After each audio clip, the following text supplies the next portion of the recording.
बोरमध्ये सत्ता जरी अजित पवारांची असली तरी राज्याचे मुख्यमंत्री भाजपाचे देवेंद्र फडणवीस आहेत, हे लक्षात ठेवावं। अजित पवार उपमुख्यमंत्री आहेत, पण देवेंद्र फडणवीस मुख्यमंत्री आहेत। त्यामुळे बोरच्या जनतेने कोणाच्या पाठीमागे जायचं हे ठरवावं, असं वक्तव्य चंद्रकांत पाटलांनी केलंय। राज्याच्या मंत्रिमंडळात सर्व धर्म लोकांचा सहभाग आहे। कोणत्याही पक्षाकडून अल्पसंख्याकांना मंत्रिपद नाही, मात्र आपण मुश्रीफांना मंत्रिपद दिलं, असं मोठं विधान अजित पवारांनी केलंय। त्याचबरोबर अजित पवारांनी सर्व जातीच्या मंत्र्यांची नावं भर सभेमध्ये वाचून दाखवली। त्यामुळे अजित पवारांनी आता सर्वधर्म समभावाचा नारा दिल्याची चर्चा जोर धरू लागली आहे। आगामी नगर परिषद निवडणुकीच्या पार्श्वभूमीवर तळेगाव दाभाडे या ठिकाणी पोलीस प्रशासन आणि निवडणूक विभागाच्या वतीने वाहन तपासणी मोहिमेला सुरुवात करण्यात आली। पोलिसांनी शहरातील प्रमुख चौक, महामार्ग, प्रवेशद्वार आणि संवेदनशील भागांमध्ये नाकाबंदी करत वाहनांची तपासणी सुरू केली आहे। रत्नागिरी नगर परिषदेच्या निवडणुकीचा प्रचार आता शिगेला पोहोचलाय। महायुतीच्या उमेदवारांकडून घरोघरी प्रचारावरती भर दिला जातोय। प्रभाग क्रमांक 7 मध्ये युतीतील शिवसेना शिंदे गटाकडून श्रद्धा संजय हळदणकर आणि गणेश भारती हे उमेदवार रिंगणामध्ये आहेत।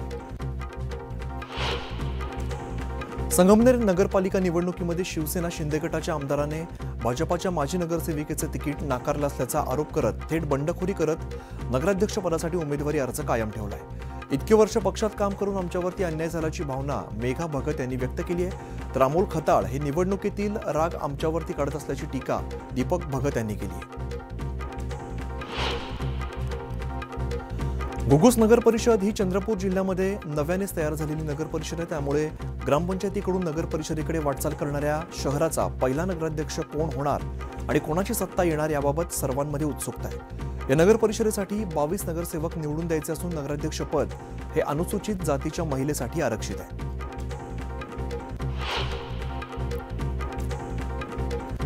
महाराष्ट्राच्या सत्तेत 3 पक्ष एकत्र असले तरी स्थानिक स्वराज्य संस्थेच्या निवडणुकांमध्ये तळागाळात वेगळी परिस्थिती पाहायला मिळते। छत्रपती संभाजीनगर जिल्ह्यामध्ये शिंदे सेनेचे सर्वाधिक आमदार आहेत। त्यामुळे आमचाच उमेदवार असायला हवा असा आग्रह आहे। जिल्ह्यामध्ये 60 ठिकाणी निवडणूक होत असून सर्वाधिक ठिकाणी भाजप आणि शिंदेची शिवसेना आमनेसामने आली आहे। शिरूर नगर परिषदेत विद्यमान आमदार आणि माजी आमदारांची प्रतिष्ठा पणाला लागलेली असून या ठिकाणी दोन्ही राष्ट्रवादी, शिवसेना आणि भाजप एकमेकांविरोधात ठाकलेत। मात्र जनता आम्हालाच विकासाच्या जोरावरती संधी देईल असा विश्वास माजी आमदार अशोक पवार आणि महाविकास आघाडीच्या राष्ट्रवादी शरद पवार पक्षाच्या नगराध्यक्षपदाच्या उमेदवार अलका खांडरे यांनी व्यक्त केलाय। सांगलीच्या तासगाव नगर परिषदेमध्ये माजी खासदार संजय काका पाटील यांनी वंचित बहुजन आघाडीसोबत युती केली आहे। स्वाभिमानी विकास आघाडीच्या माध्यमातून ही निवडणूक लढवली जाते।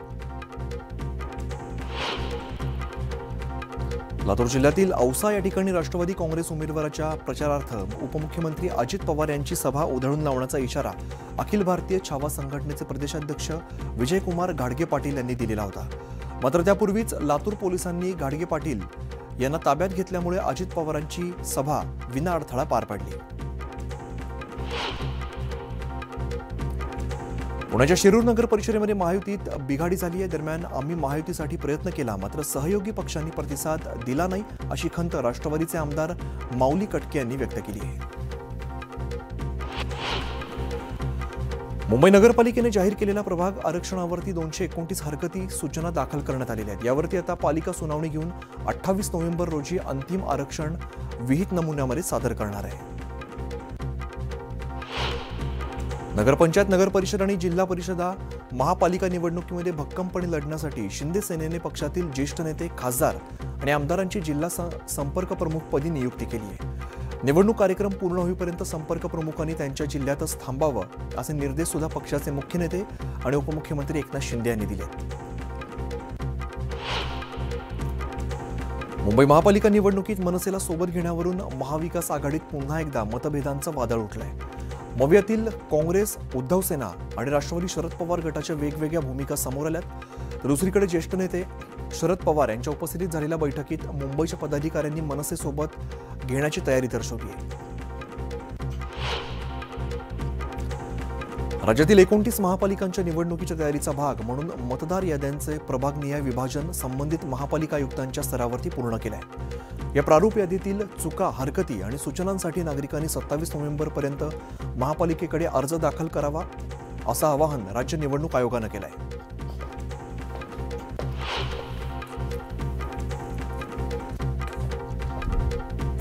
लासलगाव मनमाड कृषी उत्पन्न बाजार समितीत कांद्यांच्या भावात घसरण सुरू असून कांद्याला प्रति क्विंटल कमीत कमी 400 आणि सरासरी 800 ते 1000 इतकाच भाव मिळतोय। एकीकडे पिकांवरती मोठा खर्च तर दुसरीकडे कांद्याला मिळणारा कवडीमोल भाव असल्यामुळे शेतकरी मेटाकुटीला आलाय। सध्या मिळत असलेल्या भावात पिकांवरती केलेला खर्च सोडा, वाहतुकीवर केलेला खर्च देखील निघत नसल्याचं शेतकऱ्यांचं म्हणणं आहे। साईबाबांच्या दरबारात विदेशी भाविकांची संख्या मोठ्या प्रमाणात वाढताना दिसते। जर्मनी, कॅनडा आणि यूके मधून आलेल्या 42 भाविकांनी एकत्र दर्शन घेत आरतीचा लाभ घेतला। या सर्व भाविकांनी साईंचं नामस्मरण केलं। संस्थानचे मुख्य कार्यकारी अधिकारी गोरक्ष गाडीलकर यांनी सर्व भाविकांचा सत्कार केलाय। श्री गुरु तेग बहादूर साहिबजी यांच्या 350व्या शहीदी शताब्दी वर्षानिमित्ताने देहू रोड या ठिकाणी गुरुद्वाराला आकर्षक सजावट करण्यात आलेली आहे। संपूर्ण गुरुद्वारा परिसर विविध रंगांच्या दिव्यांनी उजळून निघालाय। भारतीय महिला संघाची उपकर्णधार सांगलीची कन्या स्मृती मानधनाचा विवाह सोहळा पलाश मुच्छल बरोबर पार पडतो। संगीत सोहळ्यामध्ये स्मृती आणि पलाशने ठेका धरलाय। हा व्हिडिओ सध्या सोशल मीडियावरती चांगलाच व्हायरल होतो।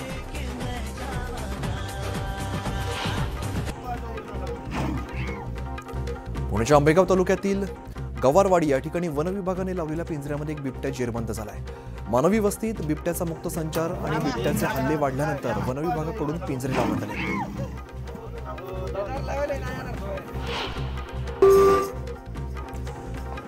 गुरुद्वारा आणि श्री गुरुसिंह सभा देहू रोड यांच्या वतीने श्री गुरु तेग बहादूर साहिब यांच्या 350व्या शहीदी पर्वानिमित्ताने देहू रोडच्या बाजारपेठेतून भव्य प्रभात फेरी काढण्यात आली। या प्रभात फेरीमध्ये परिसरातील शीख बांधव मोठ्या संख्येने सहभागी झाले।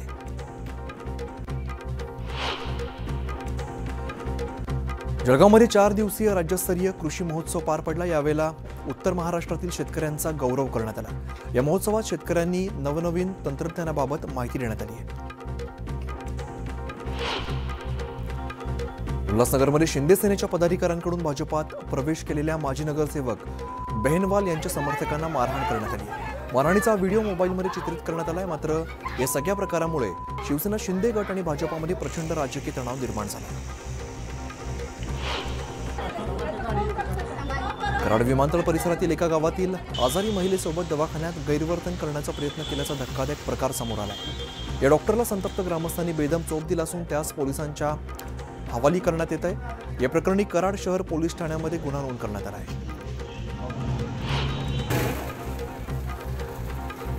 शहापूर रस्त्यावरती कारचा भीषण अपघात झाला। अपघातात 3 जण गंभीर जखमी झालेत। अपघातानंतर कारने पेट घेतलाय। MSRDच्या अर्धवट रस्ते कामामुळे अपघातांची मालिका सुरू असल्याचं पाहायला मिळत आहे।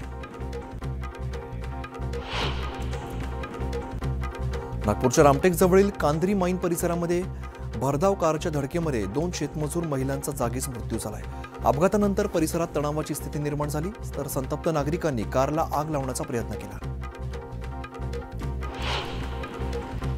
छत्रपती संभाजीनगरच्या 7 हिल उड्डाणपुलावरती 3 वाहनं एकमेकांवरती आदळल्याने विचित्र अपघात झाला। एका भरधाव वेगाने जाणाऱ्या कार चालकाने अचानक ब्रेक लावल्यामुळे हा अपघात झालाय। या अपघातात 5 वर्षाच्या चिमुकल्याचा मृत्यू झालाय। पैठणच्या कडेठाण गावात मुलाने वडिलांची हत्या करत मृतदेह घरातच पुरल्याची धक्कादायक घटना समोर आली आहे। दोघांमध्ये होणाऱ्या सततच्या वादातून ही हत्या करण्यात आली आहे। मध्य रेल्वेच्या बदलापूर वांगणी दरम्यान सलग 12 दिवसांचा विशेष ब्लॉक घेतला जातोय। 22 नोव्हेंबरच्या मध्यरात्रीपासून रोज रात्री 2 ते 3.5 असा 1.5 तासांचा विशेष पॉवर ब्लॉक सुरू झालेला आहे। 4 डिसेंबरपर्यंत हा ब्लॉक असेल। नायगाव BDD चाळ पुनर्विकास प्रकल्पाच्या पहिल्या टप्प्यातील 864 रहिवाशांना नव्या घराचं चावी वाटप करण्यासाठी मुख्यमंत्र्यांनी सुरुवातीला 12 नोव्हेंबरची तारीख निश्चित केलेली होती। मात्र काही कारणास्तव ऐनवेळी हा कार्यक्रम रद्द करण्यात आला। आता 10 दिवस उलटून गेले तरी चावी वाटपासाठी मुख्यमंत्र्यांकडून नवी तारीख मिळालेली नाहीये। त्यामुळे नव्या घराचा ताबा कधी मिळणार याकडे BDD वासीय आशेने डोळे लावून बसले।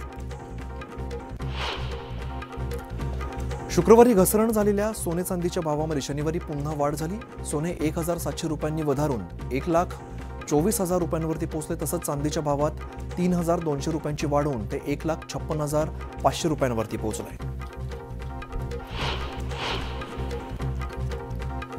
सिडकोने आपल्या गृहनिर्माण इतिहासातील महत्त्वपूर्ण पाऊल उचलत पहिल्यांदाच प्रथम येणाऱ्यास प्रथम प्राधान्य या तत्वावरती घरं विकण्याचा निर्णय घेतलाय। पहिल्या टप्प्यामध्ये 4508 घरांची योजना जाहीर झालेली असून शनिवारपासून ऑनलाईन अर्ज नोंदणीला सुरुवात करण्यात आली आहे।